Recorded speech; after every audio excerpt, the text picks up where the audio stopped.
Welcome to Backstage with Richard Ridge. SAG-AFTRA Foundation and BroadwayWorld continue their partnership of filmed conversation Q&A series celebrating the vibrant theater community here in New York City and the union actors who work on both stage and screen. This special event, which is coming from the Robin Williams Center, is a conversation with the electrifying Broadway cast of Lin-Manuel Miranda's Pulitzer Prize-winning musical masterpiece, Hamilton. Enjoy.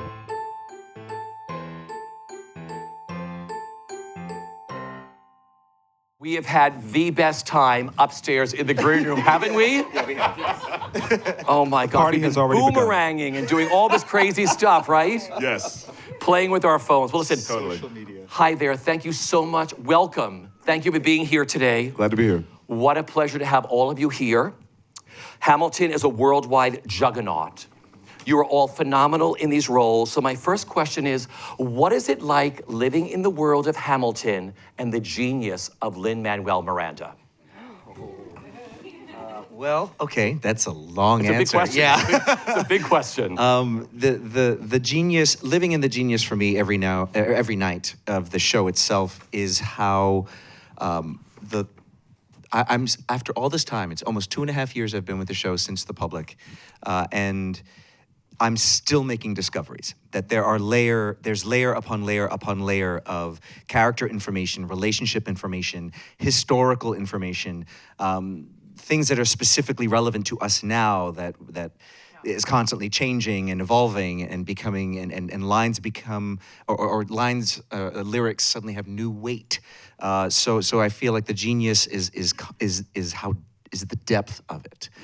But living in the mind of Lin instead of working with him in the way that I specifically do, it's like no other working relationship I've ever had in my life, and it takes great humility and trust between both of us to be able to share the creation of a role together and not.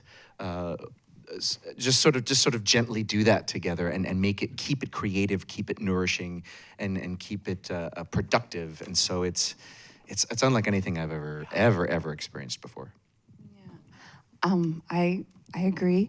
I think the thing that really sticks out for me is the connection that the show Hamilton has, that Lin has with people, and how that continues every night. And you see it, somebody new falls in love with Lin's lyrics and the piece, and I think for me that's the biggest thing, because every night before the show even starts, when the lights go down, the audience is just waiting and cheering, and when Javi says Alexander Hamilton, I mean, it's just it's thunderous, and I've never been part of something like that, and to be on this journey with my friends that I've known for so long, I think it's really a testament to Tommy Kail, to Lin, to Alex, to all the people that we've known throughout our time in the business, and the loyalty that they have. And for me, that's a part of the love that I'm able to express every night.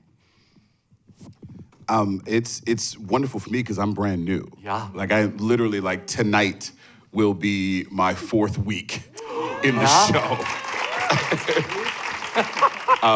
But it's been fun for me because I was there at the beginning at the original concert at Lincoln Center. So Mandy and I, to watch it go from there to here, you can just feel the passion that Lin had for it, and the passion is still there. It come every time when the lights go down, lights come up. You can feel the audience just feels the passion. But I also love the intelligence of it. Like everything is there for a reason. Every lyric is there for a reason. Every dance step is there for a reason. Every action is an act of creation. You know, it's amazing to be a part of it. And then when you're watching it, it's one thing, but when you're in it, you're like, oh my gosh. Because you can see the infrastructure. You're looking around like, oh my God, this is like one of the most perfectly built things I've ever been a part of. So yeah, it's kind of fun just to be a part of it every night, to watch the different levels of the infrastructure that the guys put together. It's honestly like being strapped to a rocket. I mean, I feel like I'm in a 90s boy band. It's like Do you know what I mean? Like, this is the height of theater, right? Yeah. It's not just the height of the commercial work of it, but it's the height of the work itself, right? So, I'm new to the show. I joined in January, and I'm also new to being introduced to this team. I had never worked with these guys before, and it is, I won't even talk about the commercial success. It is an actor's dream. I often compare this work to working with Shakespeare text. It's one of those things where, as a performer, you have to rise to the occasion in this work.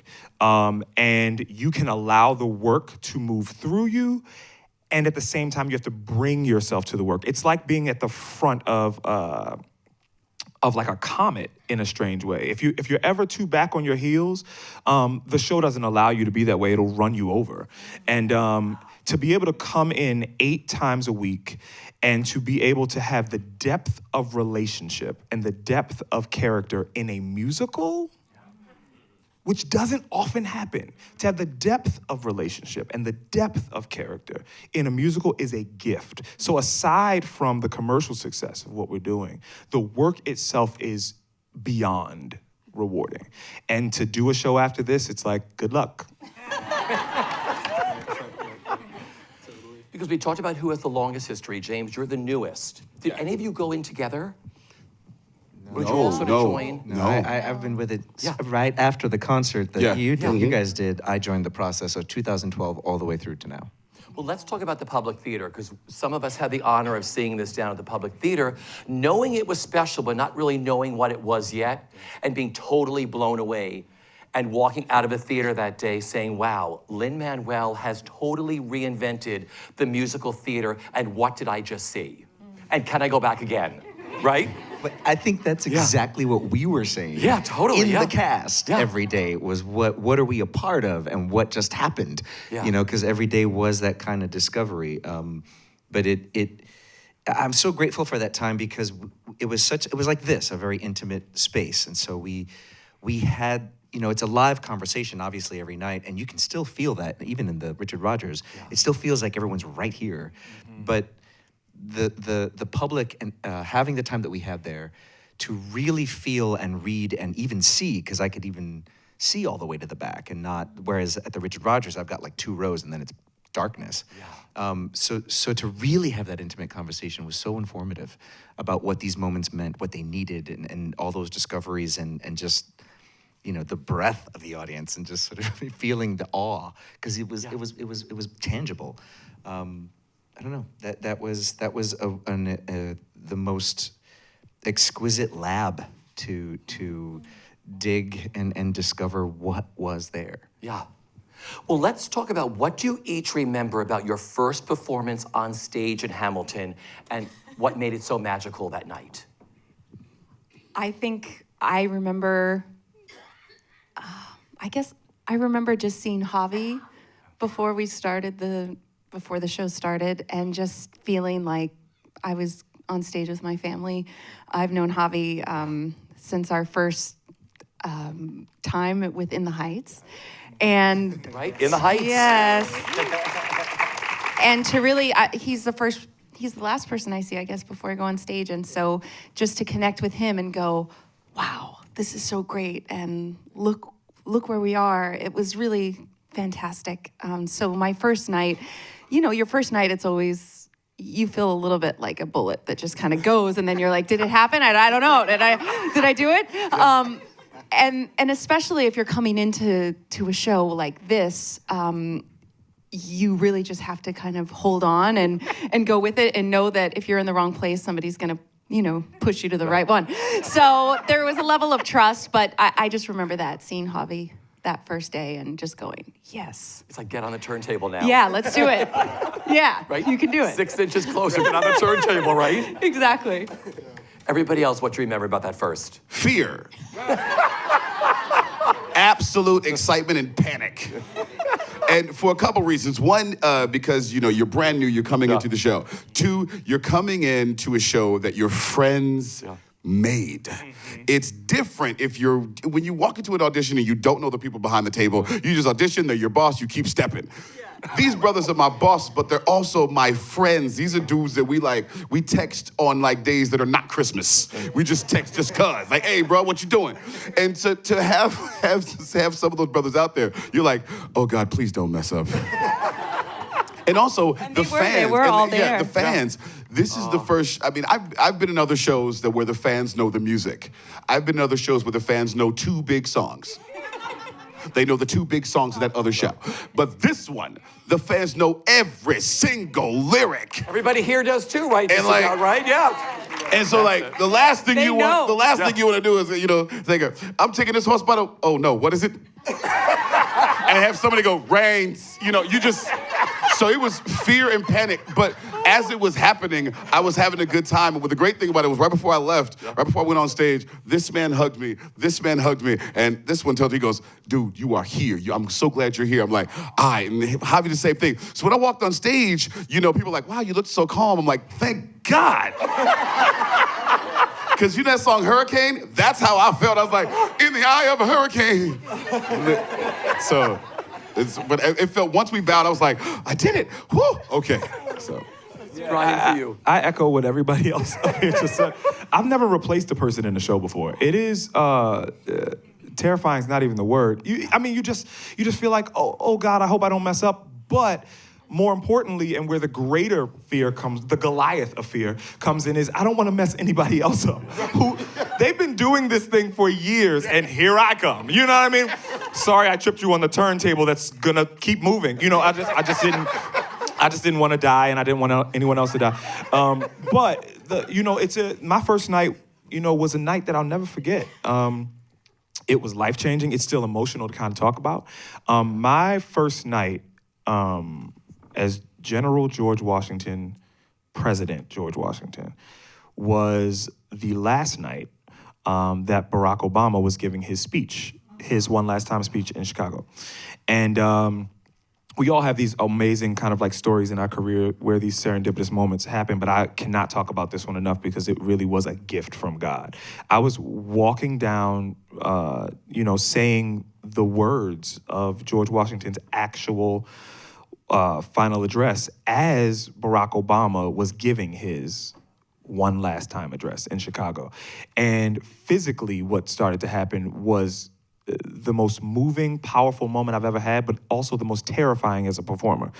I do not have that Audra McDonald pretty cry. I don't have that like tear falls and my voice is still clear.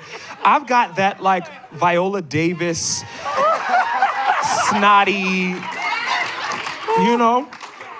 And on film, you can kind of control it because you can kind of go, okay, keep going, and you wipe, and then it's like the Denzel cry. When you're trying to sing, and your hands are shaking, and your chest is shaking, it's like, one last time. It was terrifying, but I don't know how it went. Everybody said it sounded great. good. You got a standing ovation. It was terrifying, but it was one of the most powerful, magical gifts a performer could ever have, other than Barack Obama being there in that moment giving his speech with me, which is impossible. So it was magical. You never know with this show. You never know with this show. But it was a life-changing experience that I will never forget for the rest of my life. Well, that was my experience. My first show was for President Obama. No pressure. Yeah, that's right. That's right. Go out and do the thing, Javi. Yep. So yeah, it was amazing. It was absolutely thrilling and amazing. But I had no nerves the night before. Yeah. I slept like a baby. I got up. Security didn't believe that I was in the show. I brought a playbill, matched it with my ID so he would let me through. And then I finally get into the theater. It's so thrilling and exciting. You're getting patted down, and it's just like, this is crazy. Our president's here to see our show. Wow. And it was total fire. And then that night I got home and could not sleep. After the show, I just laid in bed with eyes wide open, like, what just happened? So I just awesome. love you try to get to the theater. Like, no, Lin-Manuel's in this literally, show. he just gave me a dead look, like, okay, 1 second. Playbill, ID, I'm the guy. Thank you. Because I'm sure there are many people who try to get backstage Absolutely, or whatever. Like, yeah, I'm yeah. Lin-Manuel, I'm a lookalike or whatever, you know. That would have been an awesome story. Hamilton wasn't able to go on today because Javier was not allowed to get into the building. Totally. Security was that tight. You all inhabit these roles so beautifully. You become them, heart and soul. What unlocked these roles for each of you? What unlocked these roles? You know, he's still being unlocked. You know, I've been really, really blessed to play real people a few times in my career. I played Marvin Gaye in Motown, and that was a powerful experience. And I've told this story before too. I hope she doesn't kill me because I keep telling it. Me and Javi just talked about this not too long ago. But Sharon Stone came to see Motown, and she is a powerful force as a person. And she, you know, we were all talking, and we meet people all the time, and it's great. And then she goes, "Come over here. I need to talk to you." And she gets like this close to my face. I mean, it's Sharon Stone. And she goes, "You know, as you're working, it's like I see Marvin's spirit just like hovering around you. Do you feel that sometimes?" And I'm like, yeah, I feel Marvin's spirit. And she goes, "And your work is amazing. I can tell all the work you've done. You're such a fine actor. But I just want you to allow him to possess you."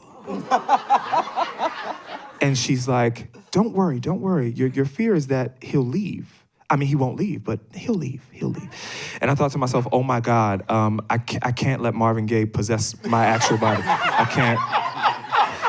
But I bring up this story because I think you know, I'm such an A-type personality, and I'm one of those people that, like, when I work, it's like a very specific way of working, and like, you know, me and Javi talk a lot about process in that way. But there is something every now and then to playing real people. When you just kind of, the work has been done and you get out of your way, there is sometimes when you allow yourself, you can feel the presence in a way. And I'll just say it this way, not to freak anybody out, but like, you know, I can be really, really serious and all that kind of stuff, but I'm a pretty goofy guy. And there is a weight to Washington that if you know me and you see me in the show, it's a different thing.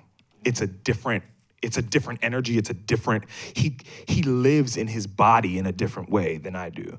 And I don't think I thought about any of that stuff. I was just like, let's get these lyrics and let's do enough history research that the moments that I'm having on stage, at least I'm informed about. And then let's go out there and rock it. But there is something that takes over in this show when you allow it to. That is the strength of one of the greatest leaders to ever exist. And I feel that in this role playing Washington.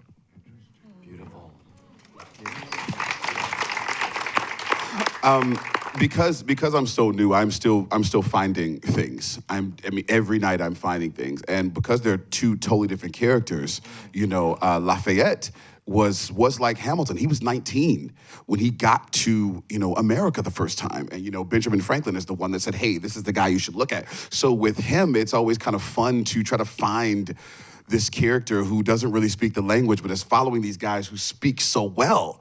And so it's kind of fun to kind of inhabit that. But with Thomas Jefferson, there is a swagger to Thomas Jefferson and a Southern nobility to Thomas Jefferson that he already knew who he was when he met these guys. And it's kind of fun, at least in our narrative, to sometimes play the villain. Now, in history, there are no heroes, there are no villains, there are history and people's opinions. But in our show, Hamilton is our hero, and we're going for that. But it is fun to play the quote-unquote villain. But what's funny is the more I read Jefferson's stuff and the more I play his role, the more I agree with him. The more I'm like, no, you're wrong. You're wrong, Hamilton. Everything you're saying is absolute wrong. And it's fun to feel that every night. And Javi gives it to me every night when I look at him. And I've known Javi for a long time and always wanted to work with him. Never thought we'd work as adversaries. So when I look at him, I'm like, that's my boy, but you're wrong. Everything you're saying is just wrong.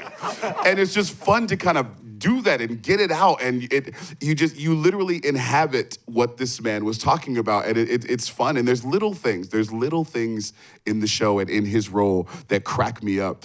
In What Did I Miss? He mentioned Sally. And everybody knows Sally was a black girl. Don't mean to interrupt you. Oh, wait. 1 second. Look who's here. Brandon Woo. Victor.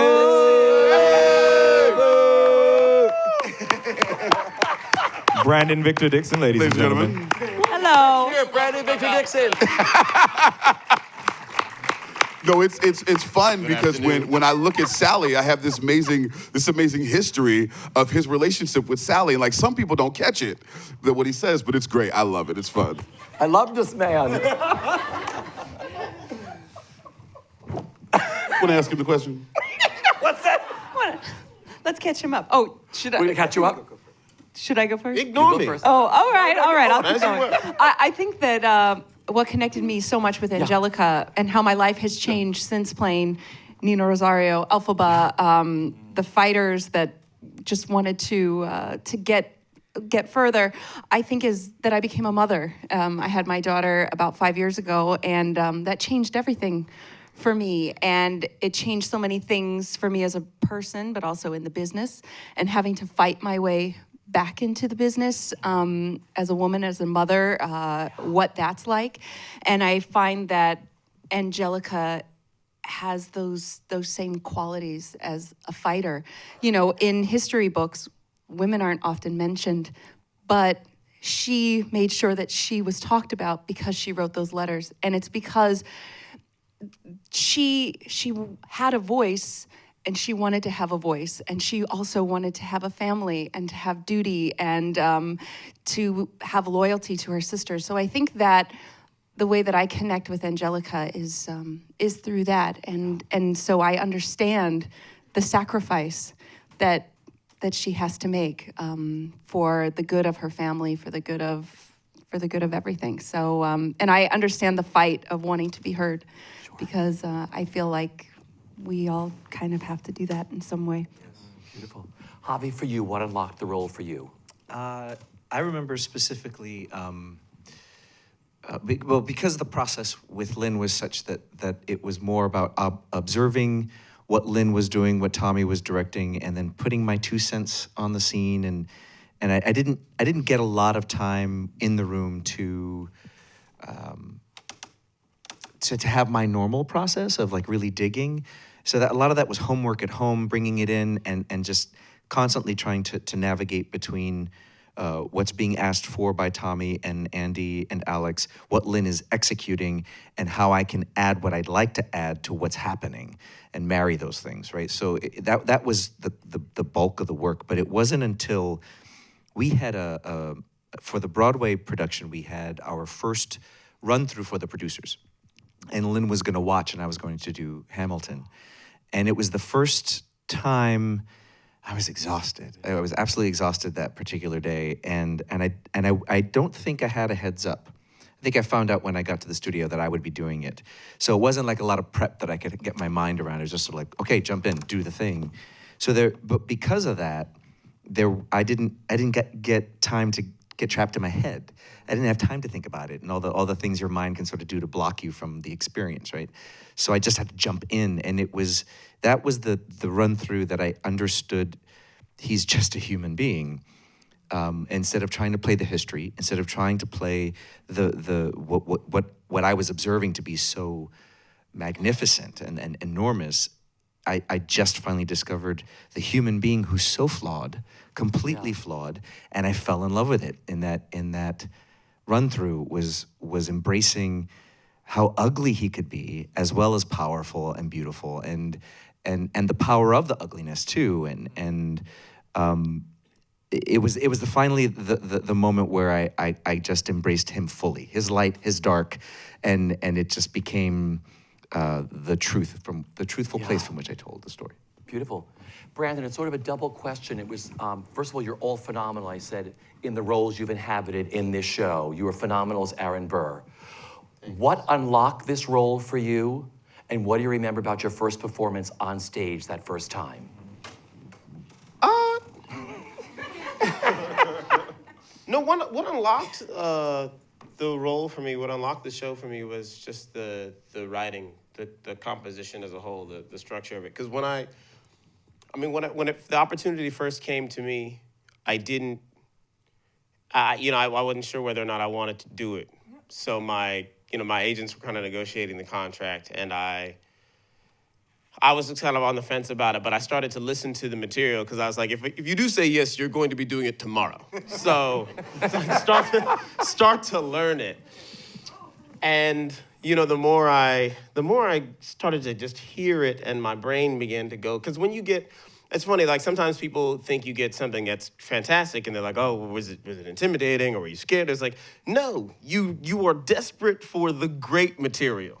Like I'm not this marginal stuff that you get all the time. Like you have to work harder. You have to figure out how to make that thing. With this, it was just like, oh my God, I can play everywhere because it's that wonderful. It's that rich.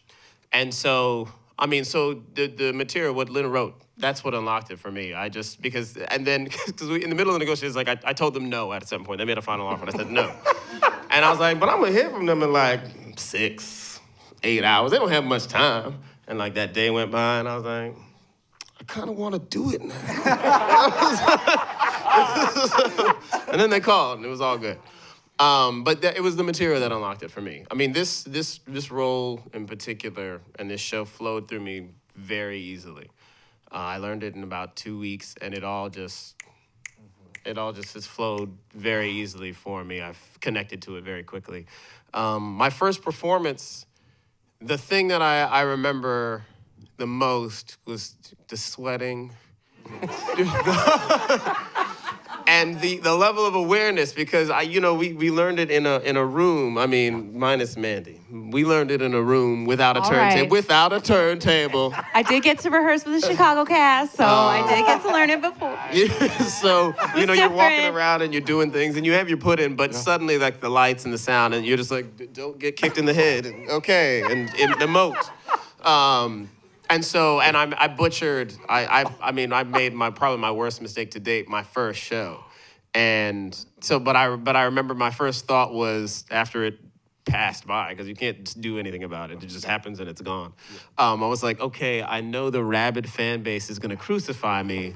I'm gonna go put this online immediately. So then I went and I recorded my mistake, and then it turned out that everybody loves that I make mistakes now. So I record whenever I make mistakes.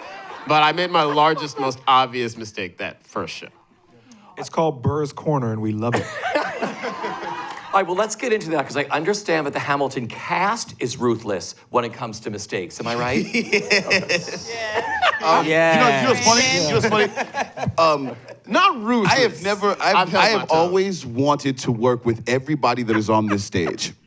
And I have known Brandon Victor Dixon just in passing for years, since Memphis. And I have never met anyone who, when you mess up, he won't smile, but he has a side look that lets you know. Yes. And he knows. Yes. That you, and the look doesn't say you messed up. The look says, you don't know what you're doing.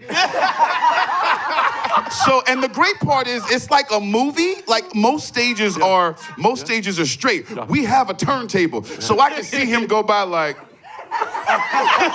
and you stand still like, damn.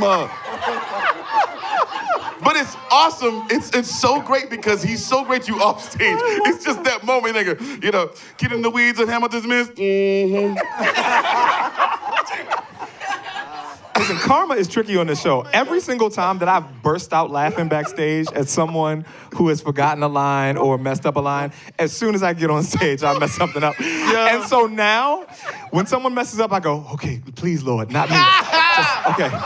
Before Brian's I would just great with laugh. it, because Brian don't try and fix it. Brian would just stop. I'll He's just like, stop. Today, cabinet meeting. I don't. That was a good one. And it's funny. That was a good one. Literally, that's exactly what happens. Like, if I mess up, I don't, we have a friend, Javon, in the show, right?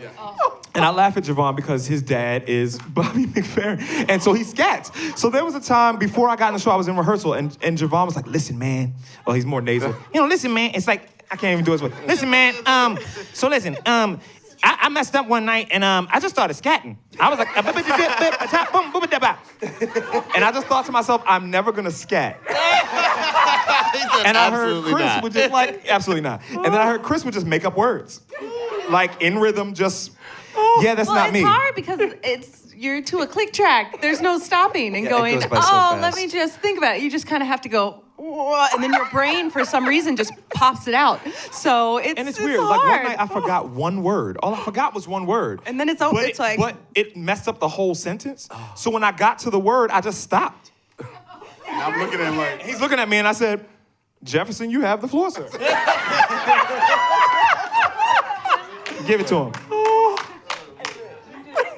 You did it so good because the rhyme, it just kind of slowed down. Oh, but you kept on beat, but it was like... it's Room Where It Happens. I came in as they sing. They're supposed to say, Thomas claimed Alexander was on. I came in on, Alex Thomas claimed was on Alexander's doorstep in the disarray. So it worked, but it So I became just this thought, whole I other was thing. I was like, Alexander was on Washington's doorstep one day in disarray. And Clark, right back on the beat. And we were in literally, this surround. He was great because he was like, All right. During the Washington on Your Side, the one thing that saved me one night is I do freestyle with Freestyle Love Supreme. I don't know what I said, but I said a word that rhymed as it was supposed to, and I get off stage and Javon was like, that was nice. It actually made sense too. He said that wasn't what Lynn wrote, but that was good. Oh, Javon. Javi, had you any mishaps? I have them all the time. All the damn time. The most recent one was, my dearest Angelica, tomorrow, kitchen's for the basement day. Oh, I thought that was the mic. No, I didn't blame you. It was. because I played it off. My brain went off. That's yours. You go. Done. Yep. I put my head down and I was like, just give it a minute. Because you something will like come. cross-faded in. Like if I thought it was the mic, I was like, oh, they just Professional. Nope. I'm a professional screwer-upper.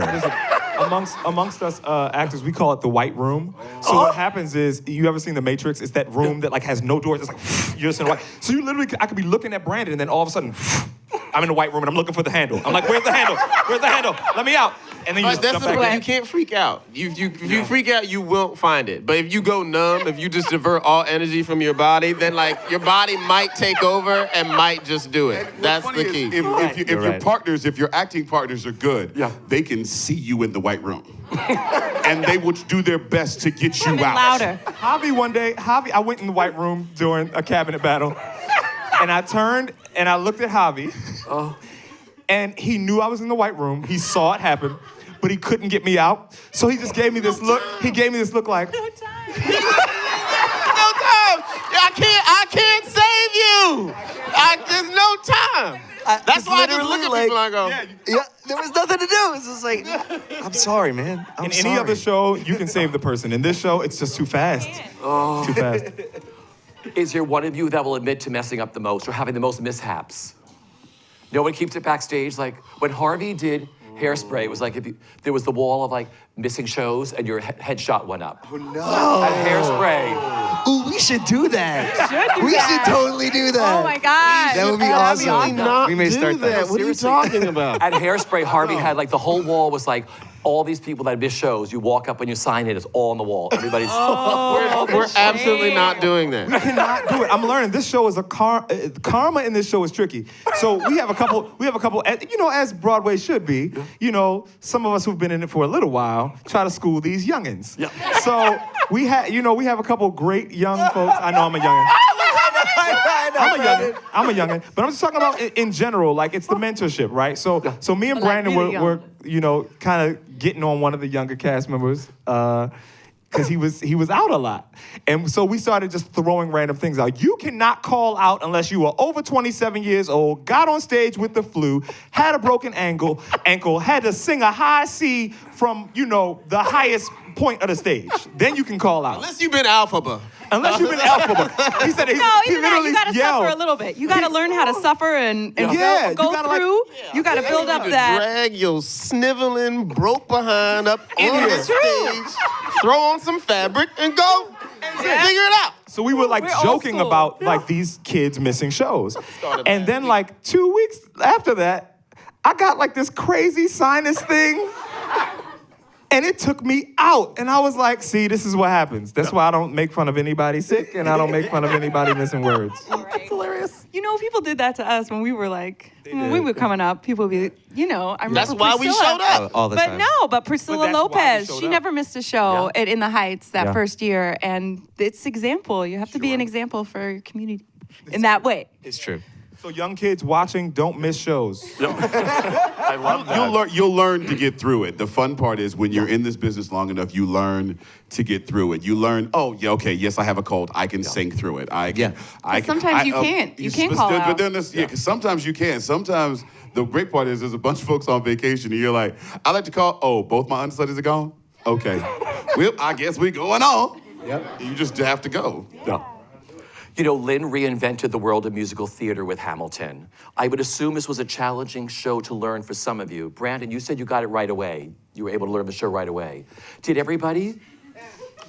No, actually, and even being with the process for so long, because there were so many tweaks and changes through the version to version to version, and whole songs cut or pieces of songs put into other pieces of songs, and that I mean, even Lynn Lynn and I that first year would drop the same lyrics in the same moments because it was like, oh man, which version is this?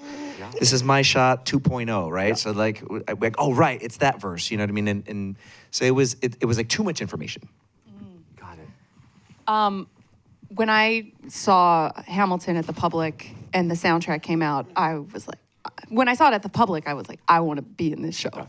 I want to do this. So I was doing a lot of concerts, a lot of traveling, a lot of airplane rides, got some bonus miles, which was amazing. But I would listen to that soundtrack every time I would go through turbulence and just go, okay, and focus on the lyrics. So by the time that I got the call that they wanted me to come into the show, I felt ready.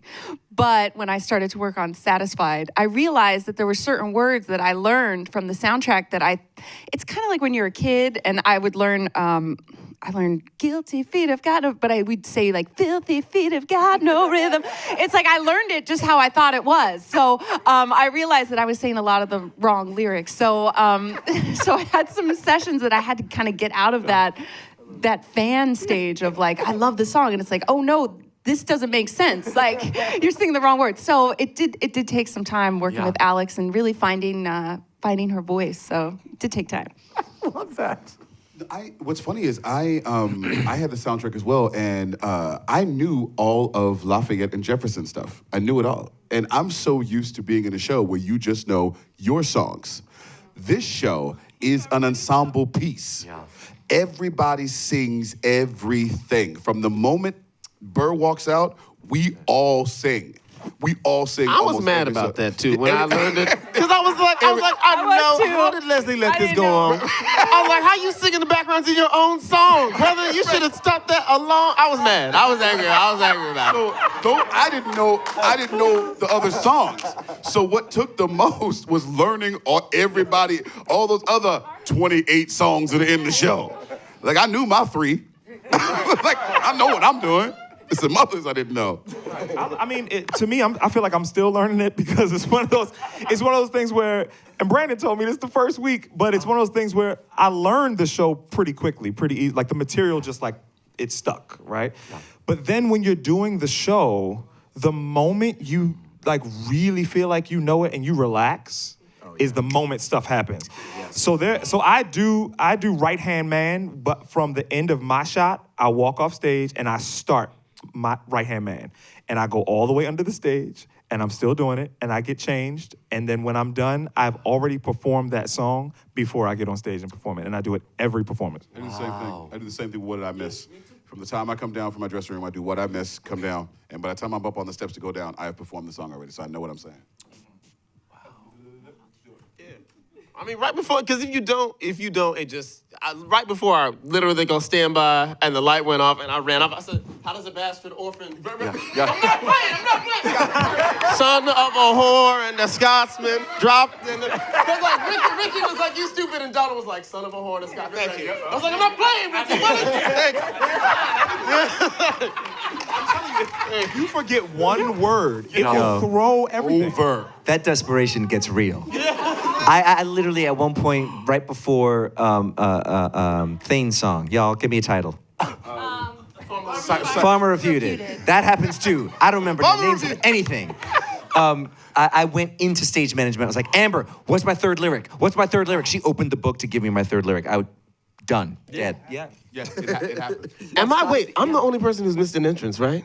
You missed an entrance? When? Oh, yeah. Yes, he did. Full on missed, I straight up missed an I entrance. pissed my shorts waiting for Wait, him. what? When? So it's when you're doing the after the Kings. So how does the bastard how does a short-tempered protean creator of a Coast Guard and the scene right before, what is it? What do we just finish? Right hand, one last time. We just finished one last time. So you have like a little break, but it's not a real break. And I was in stage management, stretching my calf, and saying something dumb and flirting with Alicia. And literally we're all talking, and then immediately like it starts, and we all, like the part starts, and we all immediately shut up, and we're like, and Amber goes, go. And so I walked calmly because I had to figure out where I was in the song. I was like, don't just say stuff. Figure out where you are. It's like, how does Hamilton, the short-tempered protean creator of the Coast Guard, so it's this, how does stage management hall, backstage. Welcome, folks, to the Adams administration. I remember Literally, that. I walked on stage for welcome, folks, to the Adams administration. And we were just in a fierce instrumental for like 8 bars. Yes. A fierce And instrumental. wide-eyed. So I thought. But if you're gonna miss an entrance, that is the one place to miss it, because nobody else is doing anything else. Nothing's happening, and so it's fine. I was late for one. I was trying to help. Always trying to help. As I'm wont to do. So the top of the show starts, and we are in the middle of the opening number. And Hamilton comes down the stairs, and I run off stage right. And the monitors that day were not on. Oh, I remember Now, that. only like me and like one other cast member noticed that we had no conductor monitors. Javon. None. Javon. Everybody else was just like doing the number. So I'm running the stage management like, we don't have monitors. We're starting the show. We don't have monitors. And all of a sudden I hear, I died for him. My next line is, I trusted him. I am at the bottom of the way I ran. We don't have monitors. I died for. And I am running on the stage, and Mandy's across from me, and I'm watching. You ever have like fast moments in life move in slow motion? The light was coming on. I saw it. It looked like this. And I was running up the steps, and I said, I'm literally diving into my light. I trust him. And Mandy is just across from me.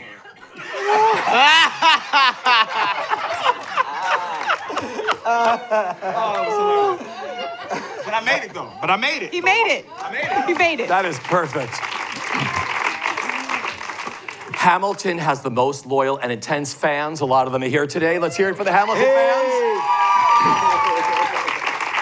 What is each of your favorite fan moments that you've had with the fans? I have one. It was the Tuesday of my second week. There was this young girl. She walks over to me and she says, "Hi, this is my little sister. We're both from France. My little sister, she just flew in today. She doesn't speak English, but she knows the show phonetically. And she saw the show tonight, and she loved you." She goes, "Do you speak French?" And I was like, "No, I just do the accent." She goes, "Oh, because she thought that you did it so well that, she thinks you speak French, but she wants to do something for you." And she did all of Guns and Ships. In her little tiny, she's literally no more than like 9 years old, her little French accent, very tiny voice, she just begins to go, "I'm taking this horse by the reins." I was like, and I got it on video. I mean, somebody videotaped of me listening to it, and they put it on Instagram, and then so if you check my Instagram, it's there. I literally was like so shocked that she, number one, learned the show phonetically and watched the show only knowing it from what she had heard on the CD, and then wanted to meet me, and then did that. So I think that just totally blew me away. I was like, okay, these fans this is a whole different thing. And it was just so much fun. It was so cool. I'm gonna take a cheat on this answer and say, instead of like a moment, I'm gonna say sort of an umbrella category of things is that the amount of times that we've had fans come who are facing a terminal illness, who are facing depression or facing some major thing in their life, and this show has inspired them to keep going, to face whatever the day is bringing for them, and they'll send a tweet, they'll send a post, they'll come at the theater and send a letter or a note or something, and it's those moments that it's besides all the excitement that audiences have to come see the show, it's those moments that it's so much bigger than us, and so much more important than we even realize. And so I know it's not quite what you asked, but No, it's perfect, yes. Because I know a lot of people who are just like, I really want to see Hamilton. I've listened to the cast album, and I know this whole thing is going to change my life and just help me get through my life. So that's a perfect answer. Yeah, just to piggyback on that, I had a young man hit me up who had taken out a loan. They were going through a little bit of a financial crisis, bless you. And he took out a loan for his wife and his daughter to come to the show because his daughter had been bullied for the last 2 years in the school that she was in before. And it was so bad that she's on medication because of it now. And meeting them reminded me about why we do the work. And that there's purpose beyond the actual just activity of the work. I used to think that my purpose was connected to acting and singing and writing, but I realized that's just the vehicle so that the real work can begin. And meeting her, that was the first time I experienced what Javi's talking about with this show. We have tons of stories like this, but that was my first. And that's when I realized how special this show really is, because that happens with this show. Does. The letters that I receive, the way that people want to connect and how they feel connected, it's so important, and it's completely changed my life.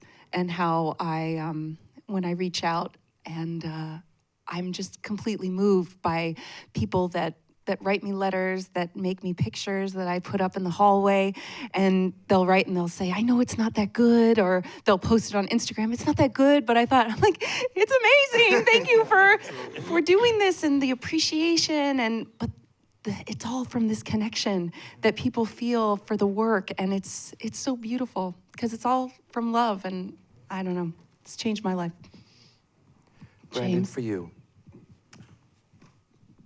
I mean, like Bryan said, I mean, we all have a lot of these stories. I guess the one in particular that stuck out for me is there was a young lady, and it was in the first couple of weeks I think I did the show, but she said that her father had passed in the last month or two, and that when we started to sing Dear Theodosia, it was the first moment that she felt connected to him again, and so she was very. That was just one that stuck out in my brain. But I mean, I think it's what Mandy said, you know, and Bryan too.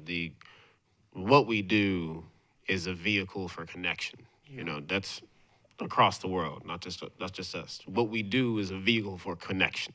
Yeah. And if you are not connecting, then what are you doing? But that's why we're here. And so what's wonderfully special about this show is whatever you think of the specific parts, the sum of them creates an extraordinary vehicle for connection. And that's crucial. It's beautiful. Beautifully put. Thank you for that. We have many actors in the house today. Well, I know a lot of them say, you know, I have talent, but I don't audition well. Okay. Me neither. That's what I was asking you. How many of you audition well? Not at all. Yep. Depends on what it is. Okay. Actually, It's like going in to sing a couple songs. Yeah. It's like, here's my music. if I'm gonna sing All right. for you, we could do some things. Yeah, but It's terrifying still. It's terrifying. Even at this point, it's still terrifying. It still involves as much work as your first day of rehearsal. I don't know. For me, it's still can be intimidating, and it can still be very scary. And then those great auditions can be like, you know, I just flew to the moon. So I don't think that's changed at all my entire journey. And it never stops. I have friends that won Tonys in the 70s and in the 60s, and they're still auditioning. It never stops. And they get nervous, and, so I think it's all a part of it. I think when you stop getting nervous, in some ways, I feel like maybe it's time to try something else, because I feel like the nerves help you in some way, because it means that you just care so much. I remember Kobe Bryant, he had said one time, they asked him, do you get nervous before you go out and play a game? And he's like, I always get nervous, because if you're not nervous, that means you don't care. So I feel the same way. I feel the same way about audition. I feel the same way about performance. I just let it be there, and I don't try to get rid of it. And that's really helped me it serves me instead of hinders me, because I don't look at fear as a bad thing. I just look at it as another way to live. Well, I'll say this. It's evolved for me a great deal.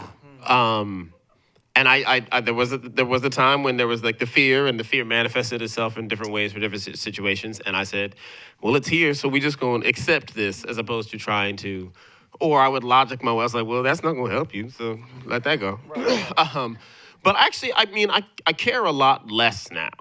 Like I care a lot less now that when I go to auditions, so I don't tend to get nervous necessarily, because it's just I've done it enough times when it's been the most important thing in the world, and when it's not been when I didn't have any time and I just got off the plane, I did the thing, and it's like, and I've so far seen no real rhyme or reason to when I do get a thing or when I don't get a thing. Yeah. Short of, I think there's some correlation, maybe because this feels easier, but there might be some correlation between when I don't care and invest too much in it, that it just like, I mean, I did one yesterday, and I was like, let me look at these things on the train real quick before I get to, and I did it, and it was, then the next day they were like, oh my God, and I was like, okay.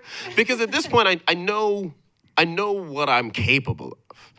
It's not a fluke. So I know what I'm doing. Now, whether or not I'm going to give you enough in this artificial short period of time to convince you that I can do it or not, I don't know whether or not I'll be able to do that. But I'm going to try, and I'm going to give it to you, but I'm not fretting over it anymore, because I know what I'm doing. Which doesn't mean that I don't still work hard and there's not still room to grow and I'm not still employing skills, but it's just that other element of judging myself based on what happens in these next 10 minutes, I let that stuff go, because that's like, why am I doing that? Right. Yeah. Right. Yeah. For me, I've experienced, like, I guess what both of you guys have, and I still experience both of them. But I think what's helped me in the last few years is that I have such a fixed vision of what I want my life and career to look like. I have completely let go of the how. And I've completely let go of one specific job needing to be the one. And I think once you let that go, there's no finish line. Yeah, and once you let that go, it changes what the experience in the room is. My investment, and I agree with Mandy in the caring, but I shifted where I care. It's not about getting the job anymore. And that's where my fear would come in. Am I good enough for this? Am I talented enough for this? Are the last couple jobs just flukes? But now I care about the work. So it's harder if I care a lot about the material, because the way I feel about it now is I go in to show you my version of who this guy is today. Yeah. Now, whether you want me for that or not is up to you. But I'm not judging myself on whether I'm good or not, and I'm not needing this job to make the vision I have in my head happen. That can happen a million different ways. Right. So if this is the vehicle in which it's supposed to happen, great. If it's not, on to the next. And so for me, my agents will call and they'll say, how did it go? And I say, well, if they wanted me, then I got it. So it's about going in the room and maintaining and I gotta just say this about every performer, and it's great that we're talking about it in Hamilton, because Chris Jackson we're so different, you know what I mean? And David is so different. It's about you showing up with everything that is unique about you. And I had a great acting teacher that said it, that I just live by this. We play these ideas of what we think people want. Yeah. So all these actors out here, when you go in to play the cop, you go in to play the mother, you go in to play the doctor, you're playing your idea of what you think they want. Don't play the idea, just be. Yeah. Just be. There's a million different mothers, there's a million different cops. Just be your version of that. Don't play what you think a cop is. It locks you in this way. And going back to what Brandon said, when you don't care, it's like there's something that leaves the veil that's in front of between you and the auditioner, it moves so they can see you. And that's what the not caring is about. Because when you go in the room and you don't care, now I just see you. When you care, you tend to play this idea, right? Yeah, not caring's a misnomer. I don't care about what you think. Right. That's what he's saying. I'm not here for you. Right. He cares about the work. So Yeah. it's about where you place the caring. Also, to be honest, I've had great, sorry. And I'm gonna shut up after this. I'll shut up after this, I promise. Oh, no. The jobs that I really wanted and did all this crazy work on, didn't get. The jobs I felt like, well, I bombed that audition. That was horrible. Booked it. So it goes back to what Brandon was saying too. There's no rhyme or reason to this thing. Just go in and be you, and what's meant for you is going to be yours. Beautiful. One small caveat to all that. The one thing that you have heard from all of these veterans up here is these are veterans. Some of you guys out there might be rookies, and you're going to be afraid. It's going to happen. But it is doing it over and over and over and over again that you build that thick skin to say, you know what, this is my job, this is who I am, take it or leave it. If you don't want it, fine, someone else will, and keep stepping. These brothers and this lady can say that because we have gone through it. We have gone through it. You are going to bomb an audition. You are going to bomb in front of someone. And just accept it and move on. You gonna bomb on stage. It'll make a great story later. You'll get a terrible review. There is nothing. You just keep there's going. nothing like trying to be funny and just crickets. Or going for that note. Or going for that note. Or going for that note and it's not making there. it to that note. You go for that note. What the great thing is, you're about to audition. The note is there in the hallway. Yeah. It is there in the bathroom. And it is there on the train when everybody's listening. And you get in front of the person who wrote the song. And that note decides to go on vacation. And then you leave the room and the note comes back. And you go, where were you 5 minutes ago? But the worst is the anxiety of like, the note, sometimes the note there, sometimes the note's not. But I'm going to this audition and I'm gonna seek the note out. Right, so, I mean, these are things that the bad part is you have to go through it. Yeah. You won't know any of this if you don't walk in the door. And somebody broke this down for me real clean one time. They were like, look, even as a successful actor, that means you're booking, what, 40% of your jobs? Like, as a really successful actor, like, so you get TV shows, you do things, but you're booking like 40%, just the sheer volume. So you need to just become okay with no's, because even as a successful actor, you're gonna get rejected 60, 70% of the time. Absolutely. So it's like, that's just something you just have to accept and be like, oh, okay. Especially if you know your type. I mean, there is nothing like walking into an auditioning room and seeing them. Every single time. You're like, oh, I'm going for this movie. Damn, y'all here too? And what's funny is you know what they're gonna do, and they know what you're gonna do. So do they want the fat guy who jumps up and down? Do they want the smooth brother? Do they want the tall, good-looking brother who's gonna not care? It all depends on what they want. That's like my special skills descriptions. Now it's just gonna be what you just broke us down at. Just don't focus on the no's. Yeah. You know what I mean? Like, learn how to invest your energy. It's a lot of stuff that you should be stressed over. Don't focus on the no. The no sometimes I had somebody else say, rejection is direction. Yeah. So when you get rejected, that just means not this way. It doesn't mean it's not gonna happen. It just means not that way. Yeah. So don't worry about the no. We're looking for the yes. That's it. Just look for the yes. That's it. That is some incredible advice. That's the best advice. Listen. Honest. The master class. We have a few questions from the audience. This is from Tanya for Javi and some of you others. It's a very demanding schedule. I saw you twice. The second time, you were on the first act and Michael was on the second act? Yeah. So how do you maintain vocal health with so many shows, all of you? That, so many things play into that. Diet plays into that. Yeah. Exercise plays into that. The amount of sleep you got plays into that. Allergies plays into that. Everything, is an element when it comes to your voice. And honestly, like whatever works for each individual is what works for each individual. And I've got my tricks and I've got my voodoo that I do, you know, all the things that I like mixed together, and that's my potion for the day. But I think for me at the end of the day is I'm human. That's a muscle. Muscles get tired and they need rest sometimes. And I'm not going to beat myself up if I've got to say I'm out. That's it. Beautiful.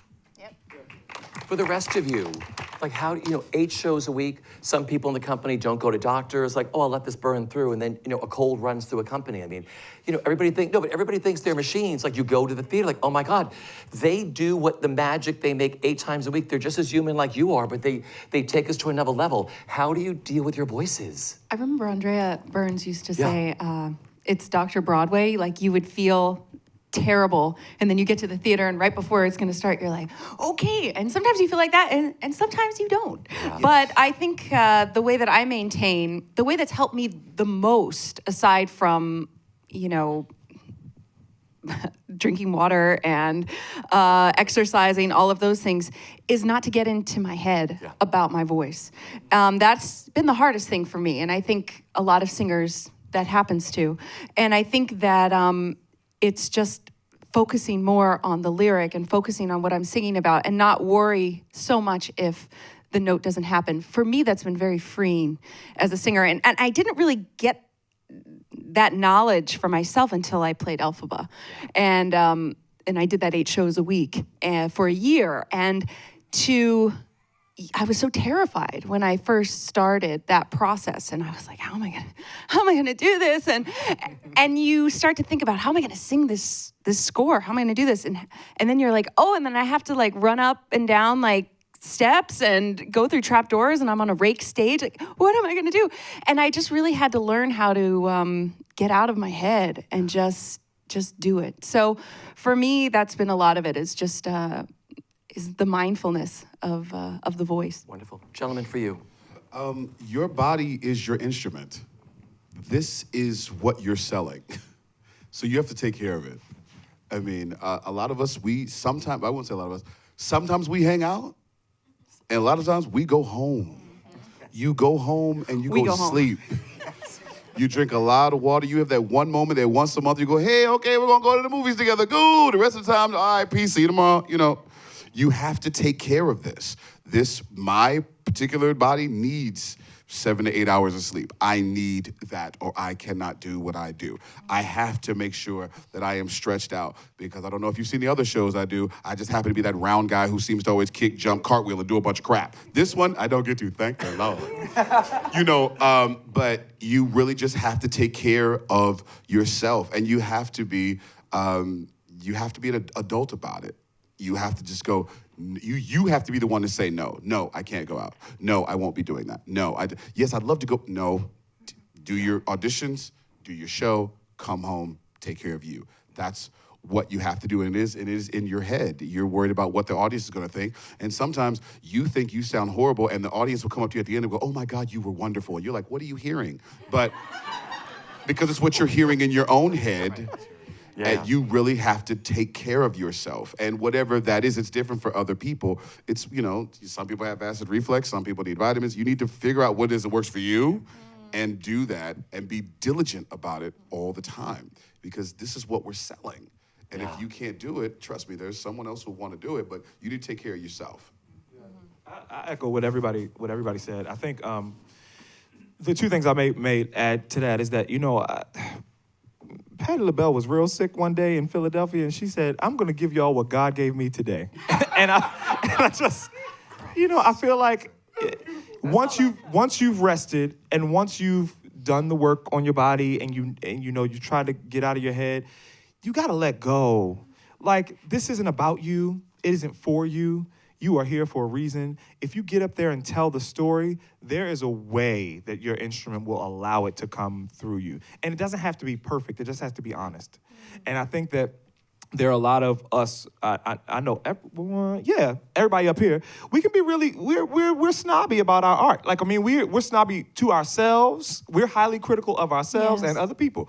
And we want it to be good. We do. That's just honest. But you got to have grace with yourself. You gotta have grace with yourself and other people. And so I give you what God gave me today. The second thing is I'm going through a little bit of that now.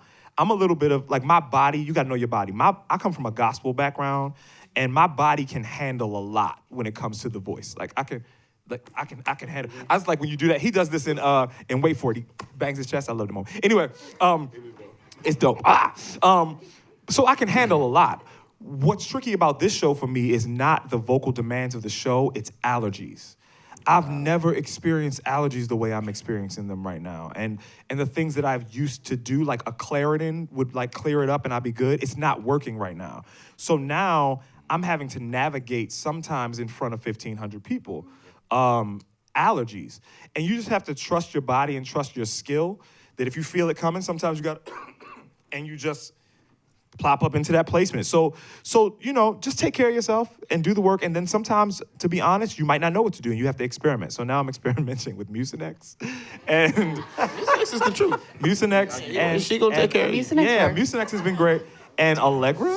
Is that what it's called? Allegra and Mucinex. But it's a tricky thing because Be drinking water though. I was gonna say a lot of hydration, like if you're gonna do that kind of stuff. So basically, you gotta figure it out for yourself and know that you just don't have to be perfect, y'all. Yeah. You don't have to be perfect. You just have to be honest. Brandon, for you.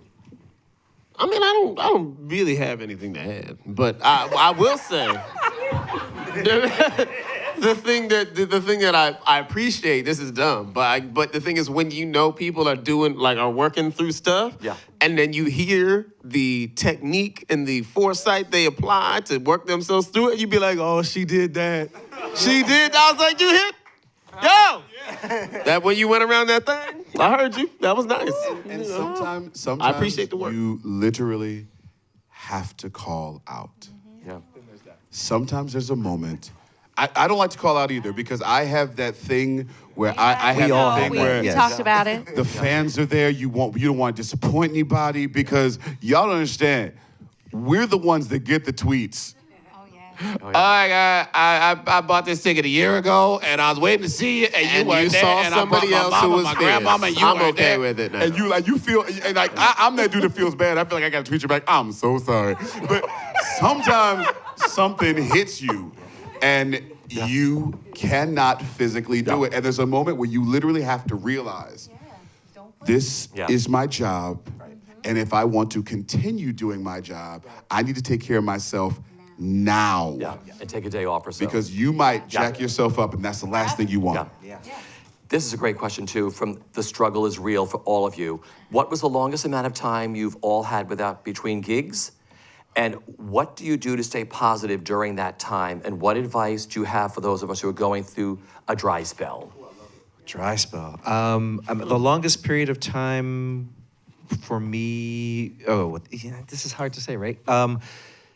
Okay, so I'm gonna be specific. The longest period of time between gigs that I could just do the gig and live off of that paycheck and not need 4 other jobs with the gig, because that's real, right? Yeah. That's a span of 5 years. And I did work, but it didn't pay enough for me to just do my acting. So I had to have the other jobs. So that's why I'm sort of not counting those. Dry spells I sort of think of in terms of not booking the audition. It's that same idea of okay, so what is this teaching me? What is this telling me? What do I have to clarify? What do I have to work on? And you, as I ask myself those, because I know I don't want to quit, like that's not the option. And so it's like, well, then what? Keep searching, Javier. What haven't you fulfilled yet? What are you neglecting? What are you? What's lacking? What do you have to strengthen? Or do you have to back off and just sort of maybe have a life for a minute? Maybe it's your life that needs healing because you've been doing your work so much, or whatever it is. But it's always felt like a personal question that only I have the answer to. It doesn't compare to anyone else's journey. It's mine, and it's going to teach me what it needs to teach me. And I just need to be open to whatever the lessons are and trust that that's my path. And even though, everyone around me might be like winning Tonys or like going from show to show to show, it's like, but that's their path. And I'm thrilled for them because that's exactly what we all want, right? So it has to be, for me, it always has to be something that's like a meditation drop down what do I need in this moment, and how am I going to continue moving forward? What's going to feed me, not anybody else? Like, so, and that's hard. It's hard not to compare yourself to what's around you when it all looks really glossy and pretty. So yeah, that's it. You know, they're always going through their own Right, you never their know own what, yeah. struggle. I think for me, again, when I had a child, the first year, I just didn't want to leave her ever. And so it really had to be worth it. Anything that I was going to do, I really didn't want to do 8 shows a week because I would be gone every night. And I decided that first year that I'm going to be with her. And it was amazing because I had that time to be home and be a mom. But it was also hard because I still had that fire within me that wanted to create and sing.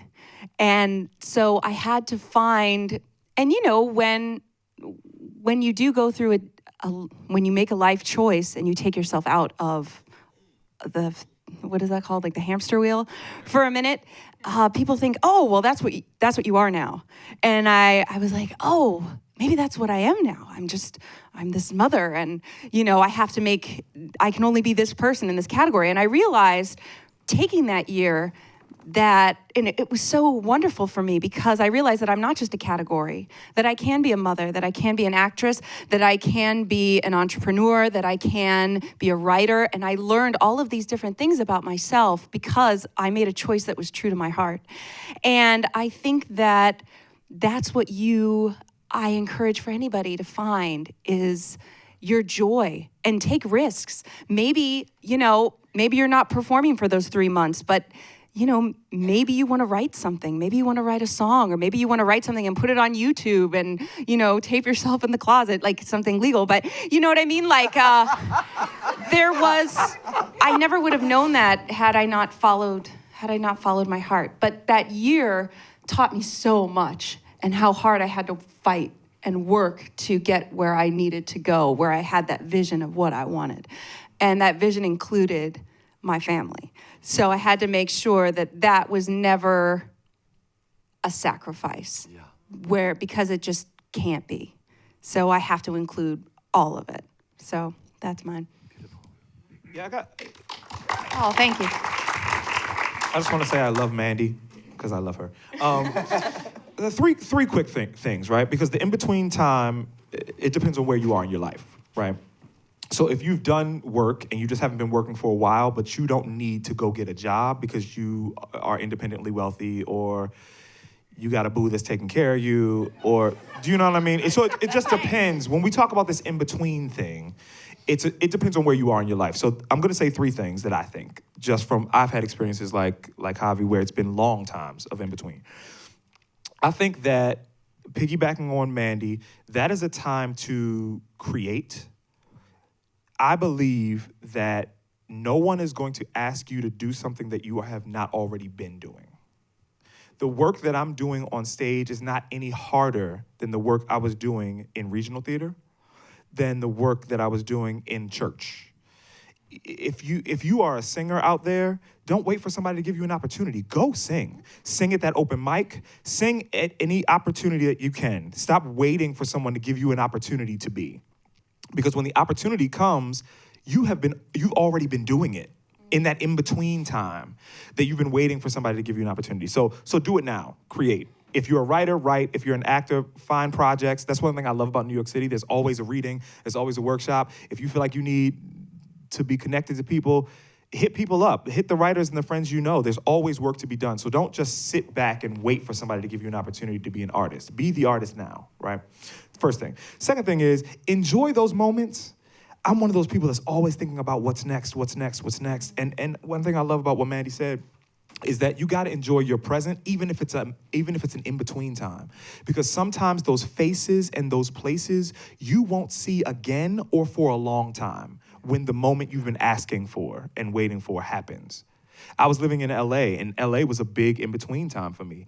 And it's hard to get back there. There are friends and people that I love that because of work here, I just can't get back to. And so enjoy your present, enjoy those places, enjoy those relationships, enjoy that moment. Okay, real quick, those people who need to work in the in-between time, my experience is this. We always get a job that does not serve us. When it comes to the in-between job, please take this advice. In my experience, you need one of two kinds of day job.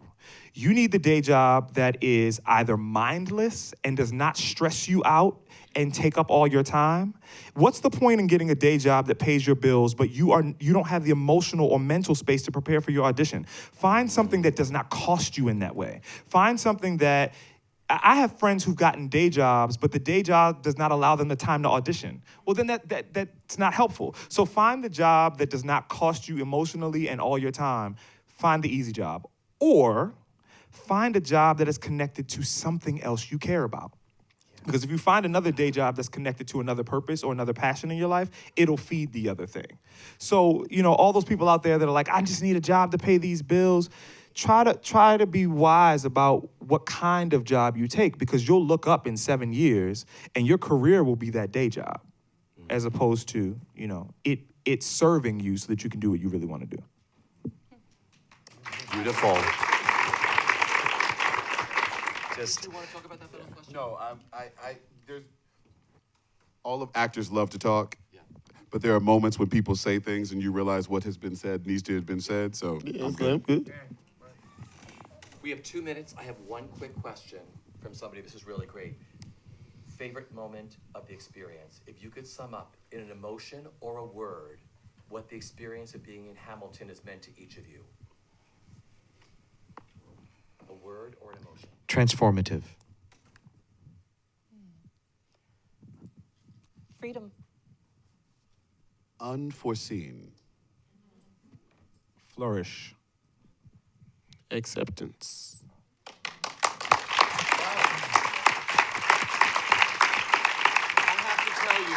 I have been doing this for over 25 years. I have had more fun today. Hilarious, insightful. You are all generous. You are so wonderful with what you gave everybody here today and what you'll send out into the world from the SAG-AFTRA Foundation and BroadwayWorld. I thank you from the bottom of my heart for sitting here on a Friday afternoon as you go into your big weekend. Thank you.